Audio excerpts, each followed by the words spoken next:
మైక్రోకేర్ ENT super speciality hospital, road number 4, KPHB colony, Kukatpally, Hyderabad. Phone number 04042431234.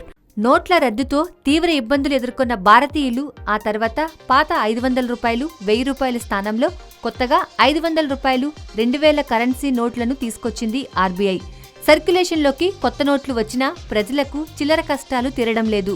దీన్ని గుర్తించిన RBI బ్యాంకుల్లో నగదు లావాదేవీల విషయంలో ఎదురవుతున్న ఇబ్బందుల్ని పరిష్కరించడానికి త్వరలో 200 రూపాయల విలువ గల సరికొత్త నోటును తీసుకొచ్చింది. ఇందుకోసం భారతీయ రిజర్వ్ బ్యాంక్ రంగం సిద్ధం చేసింది. మధ్యప్రదేశ్లోని ఔషంగాబాద్లో ఉన్న ప్రభుత్వ ముద్రణాశాలకు కొన్ని వారాల క్రితమే ఈ నోట్ల ముద్రణ పనిని అప్పగించింది ఆర్బీఐ. కొత్త 200 రూపాయల నోటును నకిలీలు సృష్టించడానికి వీల్లేని విధంగా అదనపు భద్రతా ప్రమాణాలు చేర్చినట్టు తెలుస్తోంది. ప్రస్తుతం వీటిని వివిధ కోణాల్లో తనిఖీలు చేస్తున్నారు అధికారులు.